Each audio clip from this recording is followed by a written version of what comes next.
ओम साई राम। कैसे हैं आप लोग? आई होप सब ठीक होंगे। आज जो मैं आप लोग के साथ शेयर कर रही हूँ खुद की अपनी कहानी कि शादी के 20 साल बाद मैं माँ बनी और वो दिन आया 30 अप्रैल 2020 मेरे डिलीवरी के दिन। और उसमें मतलब क्या परेशानी हुआ, कितना भगवान साथ दिए लॉकडाउन के टाइम पे, और क्या क्या हुआ वो मैं लास्ट वीडियो में भी शेयर की और उसी को कंटिन्यू करते हुए एक्चुअली मैं 5 साल पहले की कहानी आप लोग के साथ शेयर कर रही हूँ कि ज़िंदगी में खुद की गलती हो या ना हो, अगर दूसरे ने ठान लिया है, कसम ले लिया है कि भाई मुझे किसी और का ज़िंदगी बर्बाद करना है, मतलब करना है, तो किसी भी हद तक जा सकता है। तो मेरे साथ भी कुछ ऐसा ही हो रहा है और वो 5 साल के टाइम को मैं नहीं भूल सकती हूँ, क्योंकि हर हर औरत हर चीज़ भूल सकती है, लेकिन डिलीवरी के टाइम का और डिलीवरी के बाद जो बर्ताव लोग करता है उसको सच में लोग ज़िंदगी भर नहीं भूल पाता है। और ख़ासकर एक सच में एक औरत ही औरत का दुश्मन होता है। मतलब मैं जो आज स्टोरी सुना रही हूँ, मतलब मैंने कई लेडीज़ को देखा और ये सच बात है, आप लोग भी बताइए। कुछ लेडीज़ लोग ना लेडीज़ से तो सही बर्ताव नहीं करते हैं, लेकिन उसी लेडीज़ से के हस्बैंड से अच्छे से मतलब बात करेंगे, बिहेवियर करेंगे, मतलब ऐसा जताएंगे कि मतलब वो लेडीज़ हम लोग का कितना केयर करते हैं, कितना ध्यान रखते हैं, ताकि गुडविल दुनिया समाज में बना रहे, मतलब खासकर जेंट्स के नज़रों में मतलब महान बने। और मतलब एक हस्बैंड के नज़रों में किसी भी लेडीज़ को खुद की मतलब जो वाइफ होती हैं उसको गिरा देना, ये आजकल की लेडीज़ में ना बहुत बड़ा षड्यंत्र है, बहुत बड़ा मतलब गलत तरीका अपना रहे हैं अपना गुडविल हासिल करने के लिए दुनिया में या समाज में या घर परिवार में। जेंट्स के नज़रों में लेडीज़ से बर्ताव दुश्मनी का और जेंट्स से बर्ताव बहुत ही अच्छा। तो सच में कोई भी जेंट्स अपनी बीवी से ही नफ़रत करेगा। तो मैं बस हाथ जोड़ कर रिक्वेस्ट करना चाहूँगी कि भगवान ने सभी को पति पत्नी बनाया है, सभी अपना गुडविल, अपने बिहेवियर, अपने बर्ताव से कीजिए। किसी और का ज़िंदगी, किसी और का बिहेवियर ख़राब करके, गलत साबित करके आप अपने आप को महान धरती पे बना सकते हैं। धरती के लोगों में आपको गुडविल, समाज में, दुनिया में, अपने परिवार के जेंट्स के नज़रों में आप महान तो बन जाएंगे, लेकिन आप भगवान के नज़रों में क्या बोलेंगे? क्योंकि कुछ सच्चाई दो लोगों के बीच में होती है, वो दो लोग को ही पता होता है, तीसरे को नहीं पता होता है। सामने वाले जो कहता है वही लोग सुनते हैं। और ये बहुत मैं देख रही हूँ, मेरे साथ तो होता ही है, औरों के साथ भी मैं देख रही हूँ। लेडीज़ जेंट्स के साथ मतलब गेम खेल जाते हैं एक ही परिवार में अपना गुडविल हासिल करने के लिए। घर के जो भी जेंट्स होते हैं उसको कॉन्फिडेंस में ले लेते हैं, और जो भी नंद हो, भाभी हो, बहन हो, जो भी रिश्ता हो, माँ हो, सास हो, मतलब उस वो सब की गलती को ऐसे पेश करते हैं उन्हीं लोग लेडीज़ के पति के सामने, कि पति के सामने मतलब झूठा करार कर देते हैं। और पति भी देखिए आजकल ऐसे होते हैं, कुछ पति तो पत्नी के बहुत गुलाम होते हैं, कितना भी गलती करे लेकिन उसका सपोर्ट करते हैं, साइड लेते हैं। अब कुछ पति तो इतने कान के कच्चे होते हैं कि बस दूसरे लेडीज़ ने जो बोल दिया वो पत्थर का लकीर हो गया। तो आज जो मैं टॉपिक लेकर आई हूँ 5 साल पहले की, और आज उम्मीद करूँगी कि मैं 30 अप्रैल में क्या क्या हुआ 5 साल पहले। एक तो ये जो मेरी बेटी है 4 साल की, बर्थडे का वीडियो है, काफ़ी दिन से मैं शेयर कर रही हूँ, क्योंकि मेरा देखिए अभी नया वीडियो बनाने का और कुछ डालने का मन नहीं कर रहा है। मैं जल्दी से जल्दी ये सारा अपनी लाइफ की जो वैसे तो बहुत अच्छी यादें होनी चाहिए, शादी के 20 साल बाद मैं माँ बनी, लेकिन लोगों के कारण ये मतलब कड़वी यादें में बदल गई। लेकिन फिर भी मैं अपनी बेटी के लिए मतलब खून पी के नहीं, जहर पी के सोचिए मैं यहाँ पे रह रही हूँ और जी रही हूँ, और बेटी की खुशी के लिए हर माँ जो करती है वो करने की कोशिश कर रही हूँ। बाकी कोई रिश्ता क्यों नहीं है, क्या प्रॉब्लम हो गई, किसने किसके अंदर जहर डाला, मतलब कौन दुनिया को दिखाने के लिए जी रहा है, वो मैं आप लोग के साथ शेयर करूँगी। तो हुआ ऐसे 5 साल पहले, मतलब बताई थी कि घर में बहुत ज़्यादा मेजर प्रॉब्लम चला था। इतना मेजर प्रॉब्लम ससुराल वाले, खासकर देवर और देवरानी की तरफ से हुआ, और मेरे ही पति को इतना भड़काया कि सोचिए, आज तक वो रिश्ता, मतलब चाह के भी, मतलब इलाज भी करवा रही हूँ, सब कुछ करा रही हूँ, जी भी रहे हैं, लेकिन इतना अंदर जहर डाला हुआ है, इतना अंदर जहर डाला हुआ है। क्योंकि देखिए, मैं नहीं कह रही हूँ, मुझे पंडित जी, रिश्तेदार सब लोग कह रहे हैं कि जहाँ, और मैं आँख से भी देखी, कान से भी सुनी हूँ कि एक लेडीज़ होके, मतलब जब आप मतलब उसके पति को पत्नी के खिलाफ भड़काएंगे, और ख़ासकर उस पति पत्नी को जो पहले से ही रिश्ता, मान लीजिए शादी से स्टार्टिंग से ही अगर पता चल जाए कि भैया इसका पति बहुत ही कान का कच्चा है, तो मतलब वो कोई भी ढोल बजाएगा कोई भी, चाहे भाई हो, देवर हो, जेठ हो, ससुर हो, सास हो, कोई भी। तो ये गलती एक्चुअली मेरे हस्बैंड की है। मैं पूरी दुनिया को क्या दोष दूंगी कि जैसे मैं किसी के बहकावे में नहीं आती हूँ, मुझे भी तो कई लोग खिलाफ भड़काते हैं, नहीं आती हूँ, ऐसे ही मेरे हस्बैंड को नहीं आना चाहिए। लेकिन कहते हैं ना, जब आपके हस्बैंड ही साथ ना दे, हस्बैंड ही दूसरे की बात माने, तो तीसरा तो फ़ायदा उठाएगा ही। तो मेरी ज़िंदगी में भी ऐसे ही हुआ। कितने सालों से मेरी ज़िंदगी में फ़ायदा उठाया जा रहा था, और क्या क्या बोला जा रहा था, क्या क्या भड़काया जा रहा था, क्या हो रहा था, मुझे भी नहीं मालूम। लेकिन कहते हैं ना, जब एक बार आप बीज बो देंगे तो ज़िंदगी तो देखिए चलती ही है, और कैसे नहीं चलेगी। जिसकी वजह से सोचिए, मेरे हस्बैंड का ज़िंदगी परिवार बर्बाद, और सारा आज इतने सालों से, तो महीनों से कहानी सुना ही रही हूँ, जब इतना जान को खतरा, पूरी प्रॉब्लम मेरे हस्बैंड को। लेकिन आज वही परिवार नहीं है, आज वही भाई नहीं है। क्यों? क्योंकि मेरे जो फादर इन लॉ हैं, वो बहुत ही महान का काम कर गए हैं, गए नहीं हैं, हैं धरती पे ही हैं, लेकिन ज़िंदा रहते हुए डिक्लेयर कर दिए हैं मेरे सामने। और बड़ा बेटा मरे जिए, सच में कोई फ़र्क नहीं है। आज भी बस काम बिजनेस का रिश्ता, और मतलब पहले भी, और अब बिल्कुल 5 साल से डिक्लेयर, खासकर जब से मेरी बेटी हुई है छोटी वाली, तब से तो बिल्कुल डिक्लेयर कि भैया जो दूंगा मैं अपना बेटा बहू को ही दूंगा। साफ साफ मेरे मुंह पर बोल रहे हैं, मेरे हस्बैंड के सामने, 4 साल पहले, मतलब 3 साल पहले। तो फिर भी मेरे हस्बैंड का आँख नहीं खुल रहा है, और पूरी दुनिया समाज में इतना बदनाम किए हैं प्रूफ के साथ। मैं बोली ना, आजकल मैं कई लोगों से फ़ोन कर रही हूँ कि आप लोग कैसे यकीन करते हैं कि मेरे ससुराल वाले सच बोल रहे हैं, तो सबका मुंह बंद हो जाता है। कोई भी मुझे सबूत ला के नहीं दे रहे हैं, कोई कुछ नहीं बोल रहा है कि मेरे जो ससुर या मेरे फादर इन लॉ, मतलब फादर इन लॉ, या मेरे देवर या देवरानी या मेरी सास, दुनिया समाज में जो भी बोल रहे हैं रिश्तेदार में मेरे ख़िलाफ़ या मेरे हस्बैंड के ख़िलाफ़, वो कहाँ तक सच्चाई है।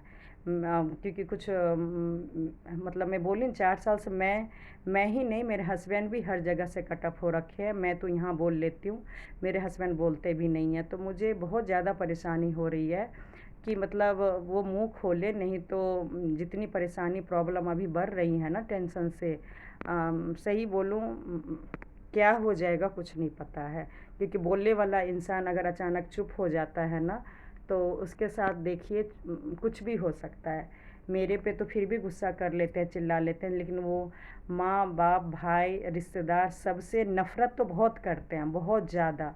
लेकिन सही बोलूँ, बोल नहीं पाते हैं। मैं तो फिर भी यूट्यूब में आके बोल रही हूँ, लेकिन वो डायरेक्ट किसी से नहीं बोलते। नीचे घर है, जो जो उनके खिलाफ़ बोल रहा है, क्या बोल रहा है, पता सब कुछ है। ऐसा नहीं है, देखिए कोई भी चीज़ छुपता नहीं है, पता सब कुछ है। लेकिन घर में तो चिल्लाते हैं, नफ़रत करते हैं, गुस्सा करते हैं, लेकिन वो लोग को डायरेक्ट नहीं जाकर बोल रहे हैं। ये मैं समझ रही हूँ, डायरेक्ट तब बोलते जब रिश्ता रखते हैं। रिश्ता नहीं है, लेकिन कुछ बोल भी नहीं पा रहे हैं।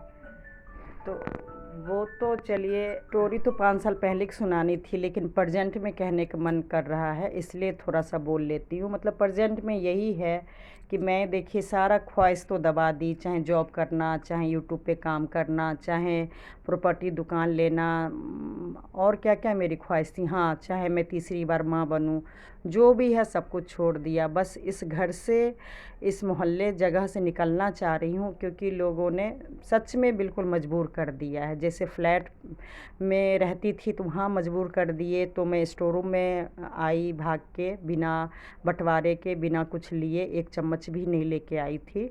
ऐसे ही अब यहाँ से मैं इस घर मोहल्ले से जाना चाहती हूँ, बिना किसी कुछ भी मदद लिए, कुछ भी जो वो लोग कर रहे हैं। अगर मेरे सास ससुर सच में एक ही बेटा बहू और पोता पोती के साथ ज़िंदगी निभाना चाह रहे हैं, और सच में मेरे देवर देवरानी ने ऐसा पूरे दुनिया समाज में कर दिया है कि उन्हें कहते हैं मुंह दिखाने लायक ना हो, वैसा कर दिए हैं, तो दुनिया समाज भी देखिए ऐसा ही होता है। मैं सबसे पूछ रही हूँ तो किसी के पास जवाब नहीं है कि हाँ मेरे पति क्यों गलत है या मैं क्यों गलत हूँ। मतलब बस लोगों ने बोल दिया और मान लिए। तो मैं सभी से यही कहती हूँ, सब पढ़े लिखे हैं, समझदार हैं, और सबसे मैं यही कह रही हूँ कि दो लोगों के बीच में क्या हो रहा है, कौन क्या कर रहा है, जब तक अच्छे से ना जान लेना, किसी की साइड नहीं लेना चाहिए। मैं सभी लोग से कहना चाहूँगी, जो भी मेरा वीडियो सुन रहे हैं, दो के बीच में कुछ भी हुआ, आप लोग अपना राय विचार नहीं दीजिए, आप सच में पाप कर रहे हैं। और इतना अति हो गया कि सोचिए, सालों साल से मेरे हस्बैंड ये सब के चक्कर में हॉस्पिटल नहीं गए, इलाज नहीं कराए, और मेरी अलग इतनी तबीयत ख़राब। मतलब हद से ज़्यादा गंदा बीज बो दिया गया। मैं खुशी तो मना रही हूँ, मेरी एक ही ख्वाहिश है कि मैं यहाँ से निकलूँ। और बार बार मैं कह रही हूँ कि चाहे मैं दिल्ली जाऊँ, मैं वहाँ काम करूँ या कुछ भी करूँ, लेकिन यहाँ नहीं रहूँ, नोएडा में कहीं और रहूँ। मतलब इस सेक्टर में ही मुझे नहीं रहना। मेरे और मेरे हस्बैंड की लड़ाई कह लीजिए, झगड़ा कह लीजिए, मुझे, मैं बोली अगर भगवान ज़िंदगी दिए हैं तो मुझे अब यहाँ नहीं रहना, नहीं जीना। लेकिन मेरे हस्बैंड को गुस्सा तो सही बोलूँ बहुत आ रहा है। जो जो लोग उनके खिलाफ़, मेरे खिलाफ़ बोल रहा है ना, बंद कमरे में तो देखिए चिल्लाना, गाली गलौज, बहुत बहुत कुछ कर रहे हैं। मन में जैसे मुझे आ रहा है कि मैं उसको जाकर बोलूँ, उसको जाकर बोलूँ, या मैं सफाई दे रही हूँ। मन में तो बहुत घुटन सी हो रही है, लेकिन वो जाकर नहीं बोल रहे हैं। और ऐसे में मुझे ये बस लगता है कि आप धरती पर भले ही आपने ग्रुप बना लिया, हम लोग को खिलाफ बना के आप दुनिया समाज में रह रहे हो, बड़े आराम से प्रॉपर्टी के मालिक हो गए, लेकिन खुद के भाई के ज़िंदगी नर्क बना के, सही बताइए कोई ज़िंदगी कैसे जी सकता है? कोई पति पत्नी के बीच में इतना बड़ा गहरा दरार बना के कोई कैसे पति पत्नी की लाइफ जी सकता है? और अगर जी रहे हैं तो सही बोलूँ, पिछले जन्म का ही कर्म है जो जी रहे हैं। आने वाला कल तो मैं सच बोल रही हूँ, जो मेरे और मेरी पति के साथ या मेरी बेटी के साथ सच में लोगों ने किया है ना, खासकर मेरे रिलेटिव ने, सही बोलूँ क्या होगा वो भगवान ही मालिक है। क्योंकि हम लोग ने पिछले जन्म में ज़रूर कुछ किया होगा, जो ऐसे लोग मिले हैं जो गलती ना होने के बावजूद भी चारों तरफ ऐसे फैला फैला के अपना ग्रुप बनाए हैं, अपना पोजीशन पाने के लिए। किया कुछ है और बोला कुछ है, और लोग ऐसे हैं कि सोचिए मान के आराम से बैठे हैं। तो ना मैं सफाई दे रही हूँ 4 साल से, 5 साल से, ना मेरे हस्बैंड दे रहे हैं, लेकिन हाँ, बुरा देखिए किसको नहीं लगता है। तो यही कहूँगी कि एक औरत हो के अगर आप दूसरी औरत की ज़िंदगी बर्बाद कर रहे हैं, एक माँ हो के अगर आप दूसरे की माँ को बर्बाद कर रहे हैं, एक माँ हो के आप दूसरी माँ को इतना तकलीफ़ दे रहे हैं ना, मतलब मेरे पास शब्द नहीं है ऐसे लोगों के लिए जो एक औरत हो के औरत के साथ सच में इतना गलत कर रहे हैं। वो भगवान ही मालिक है, मैं कौन होती किसी के कर्म का हिसाब लेने वाले। लेकिन हाँ, दूसरे के कर्मों की वजह से सच में हमारा ज़िंदगी बहुत बर्बाद हो रहा है। और जितना ही मैं बोलती हूँ कि मेरा पिछले जन्म का कर्म होगा ख़राब, कर्म होगा ख़राब, सोचिए उतना ही मतलब लोग हावी हो रहे हैं। और ये सब मैं इसलिए बोल रही हूँ क्योंकि अभी भी कुछ लोग सब कुछ छोड़ने के बाद पता है कि अब मैं यहाँ से जितना जल्दी हो सके मैं चली जाऊँगी, और हस्बैंड को बस दिन रात अब उसी कोशिश में लगी हूँ कि बस हम कुछ ऐसा करें कि यहाँ से निकले। लेकिन वो कहते हैं ना, कुछ खिला के रखा हो। अब यकीन के साथ मैं कह रही हूँ, मुझे कोई डाउट नहीं है कि मेरे हस्बैंड को सच में खिला के रखा हुआ है। इतना कुछ होने के बावजूद भी मैं अब बिल्कुल यकीन के साथ कह रही हूँ, ऐसा कुछ हो रहा है, लोग बोल रहे हैं, कर रहे हैं कि सच में मेरे हस्बैंड को खिला के रखें और वो सच में किसी के उंगली पे नाच रहे हैं। अगर भगवान आयु दे दिए और उसके बाद भी मैं जिस तरीके से जीना चाह रही हूँ, इस घर को छोड़ के जाना चाह रही हूँ, सही बोलूँ मेरे हस्बैंड मतलब इस मकान नहीं है, बहुत तकलीफ़ है यहाँ पे रहने में, ऐसी बात नहीं है। लेकिन फिर भी अगर वो नहीं जाना चाह रहे हैं तो मैं बस यही कहूँगी कि इतना खिला के रखे हैं कि मुझे अगर शादी के 24-25 साल भी अगर बेटी के लाइफ के लिए, उसकी ज़िंदगी को बनाने के लिए अगर पति को छोड़ना पड़े, सही बोलूँ मेरे हस्बैंड ऐसे हैं कि वो यहाँ अकेले रहने को तैयार है। और कोई भी इंसान देखिए क्यों नहीं रहेगा, ज़िंदगी भर माँ बाप भाई का, उनके भाई की बीवी का, दोनों बच्चे का, दुनिया समाज का इतना साथ दिए हर बात पे कि जो है सो उनके माँ बाप भाई ही है। और आज अगर मरने के टाइम पे भी अगर वो लोग नहीं हैं तो सोचिए, जो इंसान माँ बाप के बिना रह सकता है, 50 साल में भी परेशानी है लेकिन मान लीजिए अगर रह सकता है, तो भैया हम माँ बेटी के बिना भी रह सकते हैं, क्योंकि हम माँ बेटी के लिए तो भाई थोड़ा सा काम भी करना पड़ेगा, जिम्मेवारी भी है, लेकिन वो अकेले जी लेंगे। लेकिन मुझे कई लोग चैलेंज करते हैं कि भाई तुम अपने बेटी के लिए तुमने अपनी बेटी की ज़िंदगी बर्बाद कर दिया, हमें देखो हम अपनी बेटी की ज़िंदगी ठीक रखने के लिए अच्छा खासा पति को छोड़ के मतलब अपना ज़िंदगी अच्छे से जी रहे हैं और तुम नहीं छोड़ रही हो। तो देखिए मैं क्या बोलूँ, आज इतने सालों बाद मैं कहना मुश्किल है कि मैं पति के साथ रह रही हूँ, कॉम्प्रोमाइज़ कर रही हूँ, तो अच्छा मैंने किया या गलत किया। लेकिन फिर भी कहूँगी हर बीवी का ये हर लेडीज़ का अपना मन होता है, पर्सनल डिसीज़न होता है कि पति चाहे जैसा भी हो 1 रुपये कमा के दे या ना दे, लेकिन बेटी का पिता रहे। मेरा बस एक यही रीज़न शुरू से था कि बेटी का पिता रहे साथ में, इस वजह से मैं हस्बैंड या उनके परिवार को नहीं छोड़ी, क्योंकि मेरे हस्बैंड कभी परिवार को नहीं छोड़े। और मेरे ससुराल वाले बिल्कुल सोचिए, पता नहीं कम से कम 10 साल से नाटक करके मेरे हस्बैंड के साथ रहते थे, और जब से पता चला तब से सोचिए एक तरफ़ा ज़िंदगी जी रहे हैं। ज़बरदस्ती के मतलब मेरे हस्बैंड जी रहे हैं, यहाँ रह रहे हैं। मतलब सही बोलूँ सब मरने का इंतज़ार कर रहे थे, किसी ने भी कोई कुछ भी कोशिश नहीं किया कि वो ज़िंदा रहे, कुछ भी नहीं। और अभी भी पूछने करने को तैयार नहीं। लेकिन मुझे बहुत बुरा लग रहा है, बहुत प्यार से अच्छे से समझा रही हूँ कि यहाँ से निकलिए। बहुत मतलब एक तो गर्मी इतनी हो रही है, 4th फ्लोर मतलब बता नहीं सकती हूँ, इस वजह से चाहती हूँ कि हम लोग बहुत रह लिए, अब यहाँ से चलिए। सब लोग यही कहते हैं, चाहे पंडित हो, रिश्तेदार हो, कोई भी, कि भाई जो भी आयु भगवान ने दिया है इस घर को छोड़ दो, नहीं तो इस घर में ज़िंदगी के बर्बादी या दोनों में से किसी एक की मौत के अलावा ये घर कुछ नहीं देगा। लेकिन मेरे हस्बैंड बस यही रट लगा रखे हैं, तुम लोग जाओ, मैं तो यहीं मरूँगा। पता नहीं अब कौन क्या खिलाया है, कुछ नहीं पता। तो खैर ये सब तो मैं अभी के बात बोल दी, 5 साल पहले भी ऐसे ही हुआ था। डिलीवरी का दिन आ गया, डॉक्टर ने फ़ोन किया था 2-3 दिन पहले एम्स का, कि फिर थर्सडे के दिन बुलाई थी इसलिए। और साईं बाबा का मैं बताई लास्ट स्टोरी में कि काम वाली फ़ाइनल की, और वो काम वाली को मैंने 1-2 दिन पहले ही बुला लिया।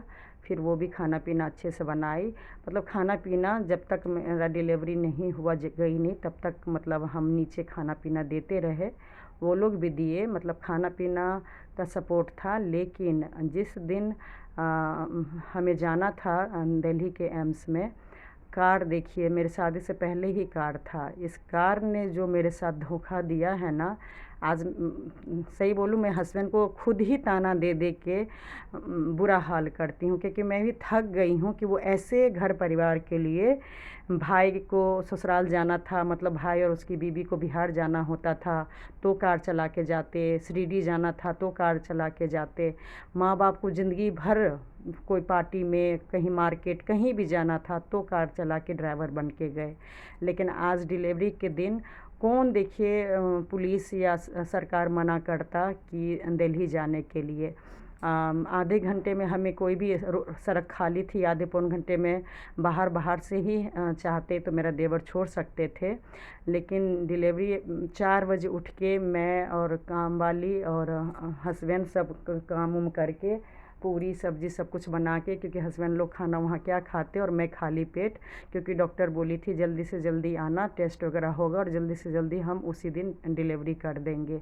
और ज़्यादा रोकते भी नहीं हो, क्योंकि पता है हॉस्पिटल में बुरा हाल था, 2020 की कहानी है। तो 4 बजे उठ के सब कुछ कर लिया, और 7 बजे जब एम्बुलेंस को फ़ोन कर रहे थे और नीचे भी बता दिया कॉल करके कि भाई हम लोग जा रहे हैं, तो देवरानी को पता चला। झूठ नहीं बोलूँगी, जो भी मेरे साथ उसने किया, लेकिन यहाँ तक साथ दी, और उस दिन भी ऊपर आई मिलने के लिए। और कार की बातें हो रही है, एम्बुलेंस जितना भी नंबर मैं 1 महीना से ढूंढ के रखी थी, यूपी सरकार, लोकल एम्बुलेंस का सब कुछ फेल हो गया। सब लोग बस यही कहते थे कि हम बॉर्डर तक छोड़ेंगे और उसके बाद आगे मतलब नहीं जाएंगे, मतलब यूपी का जो भी हॉस्पिटल है वहाँ तो लेके जाएंगे, लेकिन दिल्ली लेके नहीं जाएंगे। सरकारी एम्बुलेंस भी यही बात बोलते थे। और करते करते सोचिए 12-1 बज गया, और खाली पेट, पानी भी नहीं पिया था रात से, क्योंकि ऑपरेशन पता था ऑपरेशन होना है। लेकिन किसी को मतलब चिंता नहीं, और किसी को मतलब क्या, अगर आपके घर वाले साथ नहीं दे रहे हैं तो ऐसा नहीं है कि आस पड़ोस के लोग इतने गंदे हैं जो साथ नहीं देते, लेकिन जब आपके घर वाले ही नहीं आपको छोड़ रहे हैं तो आप आस पड़ोस के लोग से कैसे मदद लेंगे। तो मैं इस मोहल्ले से, सही बोलूँ, इसलिए जाना चाहती हूँ कि मेरे ससुराल वाले इनके अपने ही नहीं, जो भी आस पड़ोस के लोग हैं, मैं उनसे भी खुल के ना बोल पाती हूँ, ना मदद ले पाती हूँ, ना अपने खुशी में उनको शामिल करती हूँ, ना वो लोग मुझे डर के मारे खुशी में शामिल करते हैं। मतलब एक अजीब सा सोचिए माहौल यहाँ पर है। मतलब कई वजह है कि मुझे अब हर हालत में जाना है, लेकिन हस्बैंड दुख तकलीफ़ को नहीं समझ रहे हैं। मतलब मेरे हस्बैंड का कहना है कि जब हमने गलती नहीं किया, कुछ नहीं किया, तो मैं मुंह छुपा के क्यों जाऊं।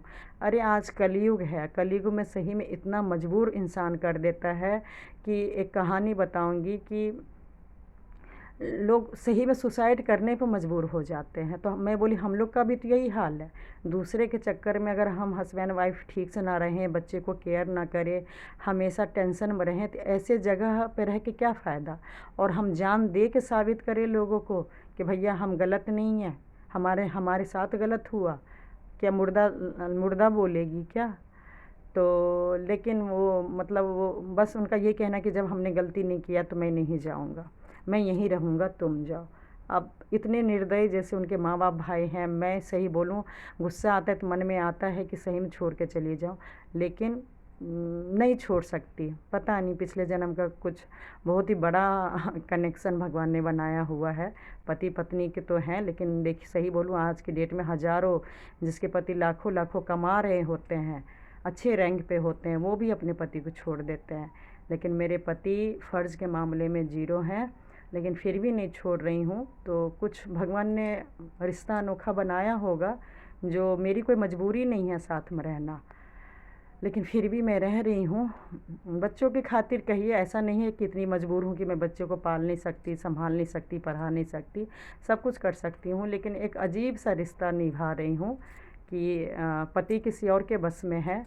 वो जैसे नचा रहे हैं वैसे वो अपना नाच रहे हैं।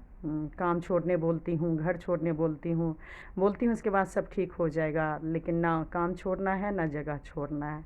तो मेरी ज़िंदगी में सही बोलूँ ये सबसे बड़ी समस्या है, और ये कैसे हल होगा। मैं थक गई, मतलब मैं कितना पंडित जी के पास जाऊँ और कितना पूजा करूँ। मेरी खुद की तबीयत ठीक नहीं है, वो आगे की वीडियो में बताऊँगी। एक्चुअली वीडियो मेरा डिलीवरी का था फिर, लेकिन प्रेजेंट की बातें हट ही नहीं रही है। तो हाँ, तो इसलिए मैं किसी और से हेल्प नहीं ली, और मेरी देवरानी ऊपर नीचे 4-5 घंटा करती रही और एम्बुलेंस फाइनल नहीं हुआ। एक बार भी मेरे फादर इन लॉ या देवर ने ये नहीं बोला कि भाई हम साथ में चलते हैं और बाहर से छोड़ देंगे। अब मेरा जितना एम्स का पेपर था, सही बोलूँ कोई भी नहीं रोकता। पेपर को देख के और लास्ट टाइम देख के डिलीवरी केस को तो उल्टा पुलिस वाले सपोर्ट करते, हेल्प करते, लेकिन एक बार भी हिम्मत नहीं किए। लेकिन अब आ रही है दिखावे की। दिखावे में जब हमने प्राइवेट एम्बुलेंस कर लिया, कहीं से पता चला तो प्राइवेट हॉस्पिटल से हमने बुकिंग ऑनलाइन किया, और वो जब एम्बुलेंस आने वाली थी, टाइम दिया 10-15 दिन में, 10-15 मिनट में, तब मेरी देवरानी मेरे हस्बैंड के सामने बोलना मतलब स्टार्ट की कि मैं भी चलती, मैंने भी बोला था कि मैं भी चलूँगी, लेकिन ये मानी नहीं, काम वाली फ़ाइनल कर ली। अरे आज तुम जब लास्ट टाइम पे जेठ जी के सामने बोल रहे हो कि मैं भी चलती, काम वाली फ़ाइनल कर ली, तो जिस दिन मैं काम वाली फ़ाइनल कर रही थी उस दिन भी तुम बैठी थी, तुम्हारे सामने हिसाब किताब की बातें हो रही थी, और तुम्हारे सामने ही बोला था कि मैं गांव के लोग को बुलाऊंगी, नानी मामी लोग को, तब भी तुमने एक बार नहीं बोला कि भाई मेरे रहते हुए जब आपने मेरे डिलीवरी में इतना मदद किया तो आप क्यों गांव के लोग को बुला रहे हो, या आप क्यों काम वाली फ़ाइनल कर रहे हो। लेकिन जेठ जी की नज़र में अच्छा बनने के लिए कह रही है कि मैं तो बोल रही थी कि मैं चलूँगी, लेकिन ये मुझे लेके नहीं जा रही हैं। मतलब ये लाइन बोल के आप जेठ जी की नज़र में, जेठ जी कोई करोड़पति तो है नहीं कि ये लाइन बोल के आप जेठ जी मतलब खुश हो कि आपको करोड़ों बांट देंगे। हाँ, करोड़ों छोड़ सकते हैं कि भैया मेरे भाई, मेरे भाई की बीवी, और उसको भगवान ने बेटा दिया है, तो चलो घर की प्रॉपर्टी घर में रहेगी, और मेरा प्रॉपर्टी देख के कि चलो इसको तो बेटी ही हुआ है, दोनों बेटी ही हुआ है, तो ये अपने बेटी को कर लेगी। हाँ, इतना तुम्हारे जेठ जी ज़रूर कर सकते हैं, लेकिन अपना कमा के जो अपनी बीवी और बच्चे को नहीं दे रहे हैं, तो भाई वो किसी को क्या देंगे। लेकिन मैं बोली किसी किसी लेडीज़ का ये फितरत होता है कि औरत से औरत रिश्ता ख़राब रखना, लेकिन जेंट्स के नज़र में अच्छा बने रहना, और वो आज भी हो रहा है। मुझे कहीं ना कहीं से पता चलता ही है कि एक जो लेडीज़ हैं, बहुत से लेडीज़ वो मेरे हस्बैंड के अंदर भड़का के अपनी अच्छाई बोलना और मेरी बुराई बोलना। मैं देखिए कोई भी कहानी बताती हूँ तो दोनों तरफ से, लेकिन जिसको पता चल जाए ना कान का कच्चा है, तो वो मेरे खिलाफ़ भड़का के, तो एक पति और पत्नी के बीच में दरार पैदा करके किसी को क्या मिलेगा। तो काम वाली आई तो कह रही है कि काम वाली फ़ाइनल कर लिया, जबकि 2-3 महीना पहले जब मैं माँ बनने वाली थी, 7वें 8वें में जब मैं फ़ाइनल कर रही थी 7वें महीना में, तो काम वाली नहीं मिल रही थी, तो खुद बोल रही थी कि आप नीचे नहीं जाते हो, मैं काम वाली ढूंढ के ला दूँ क्या। और आज जब भगवान की मर्ज़ी कहिए कि ऐसे बीमारी के टाइम पे कोई बाहर वाले नहीं आते, और भगवान का चमत्कार कहिए कि वो काम वाली मेरे पास आ गई। आज सही बोलूँ भगवान ने मुझे नहीं झुकाया। आज अगर काम वाली नहीं आती तो मुझे देवरानी को ही लेके जाना पड़ता, क्योंकि हस्बैंड को तो कुछ भी नहीं आता है, और कोई मतलब मेरी मम्मी डायबिटीज़, मेरी सास डायबिटीज़, और मेरी एक बहन है भी, तो इतना वीक है शरीर से कि उसको ले जाने का मतलब कि भैया खतरा ही खतरा। और सही बोलूँ, चाहे वो मुझे दुश्मन समझे, चाहे जो भी समझे, जो भी मेरे साथ कर रही है, लेकिन उस दिन मैं जब ये खैर जब ये बीमारी हुआ उससे पहले मैंने गाँव मामी लोग को टिकट फाइनल कर लिया या काम वाली फ़ाइनल कर लिया। लेकिन लॉकडाउन में ऐसे बीमारी में तो मैं जानबूझ कर नहीं चाहती थी कि मेरी देवरानी जाए, ताकि भाई वो घर परिवार में ज़िंदा रहे, क्योंकि हम मेरे और मेरे हस्बैंड को क्या होगा ये कुछ नहीं पता है था। ऐसे बीमारी में हम लोग लौट के आते तो नहीं आते कि नहीं आते, तो कम से कम एक बहू घर की सुरक्षित रहे, सास है, ससुर है, उसके हस्बैंड, उसके दोनों बच्चे, मेरी बेटी, तो सबको वो हमारे पीछे संभालते। मेरा मकसद ये था, अगर काम वाली नहीं आती तो देखिए भगवान की मर्ज़ी थी, फिर तो लेके जाना पड़ता। लेकिन फिर भी मेरा कहना है, हर औरत से विनती है कि आप अपना असली रूप सब पति जो भी जेंट्स है उसके सामने असली रूप दिखाइए। ये नकली रूप दिखा के सहानुभूति बटोर के क्या हासिल कर लेंगे। मौका तो भगवान ने मुझे भी दिया था, जब मेरी सास मुझे इतना तंग करती थी दिन रात। मेरे ससुर को दया आता था, देवर को पता नहीं दया आता था कि नहीं, लेकिन दिन रात मुझे परेशान देखे। लेकिन मैं तो कभी झूठी आंसू या झूठी बनावटी वाला ज़िंदगी जी के नहीं दिखाई ससुर के सामने या देवर के सामने। जो सच था वो सच था। लेकिन मुझे कहीं कहीं से पता चला है कि मेरी जो देवरानी है, मतलब मैं गलत आरोप नहीं लगाऊंगी, पंडित जी ने तो खैर बहुत कुछ बोला। जब मेरे हस्बैंड बीमार थे तो बहुत कुछ बोला कि तुम्हारे आज साफ साफ ही बोलती हूँ, देवरानी के इशारे पे ही मतलब तुम्हारे पति नाच रहे हैं। अब एक एक प्रूफ मुझे पंडित जी दे रहे हैं, बता रहे हैं, और बोल भी दिया था कि ऐसा ऐसा इलाज के टाइम पे भी होगा और इलाज के बाद भी होगा। मतलब वो देखना ही नहीं चाहती है। लेकिन खैर ये चीज़ को ना मैं मानती हूँ कि मेरी देवरानी ऐसा कर सकती है। मेरे हस्बैंड को भी बिल्कुल भी यकीन नहीं है कि हमारा ज़िंदगी बर्बाद करने वाले हमारे ही घर के लोग मतलब देवर या देवरानी है। तो पंडित जी बोल रहे हैं, कुछ रिश्तेदार भी बोल रहे हैं कि अब बस करो, मतलब वो सच में तुम लोग को देखना नहीं चाहती है। उसको रुतबा, पोजीशन, पैसा, समाज, दुनिया सब कुछ मिल गया है। वो सच में, एक कोई मुझे बोला था कि तुम्हारी देवरानी बोल रही है कि घर खाली क्यों नहीं कर रही है।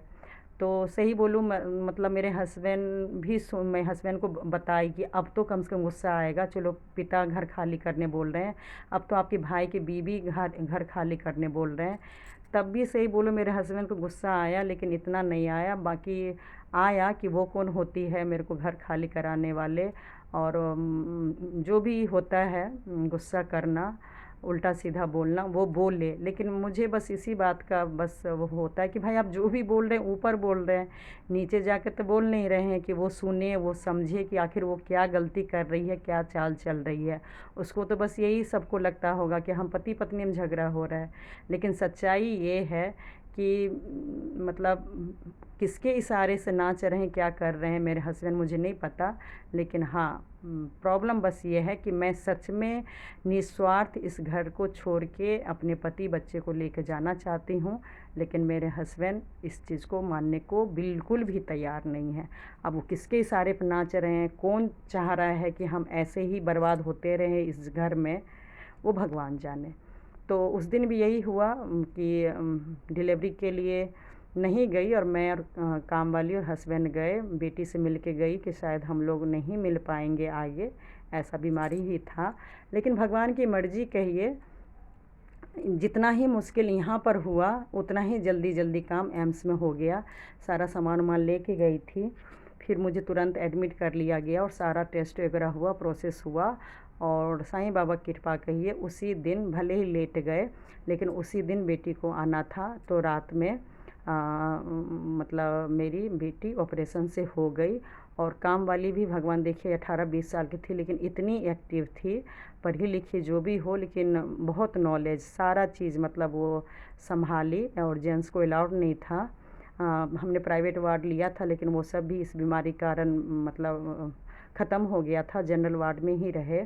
और जनरल वार्ड में जेंट्स को अलाउड नहीं था। तो मेरी काम वाली 3 दिन थर्सडे में हुआ, और रविवार को सोचिए, थर्सडे के रात में हुई, और सिर्फ शुक्रवार शनिवार 2 दिन बस हम हॉस्पिटल में रहे। और रविवार को सुबह में बोल दिया गया कि आज डिस्चार्ज करेंगे।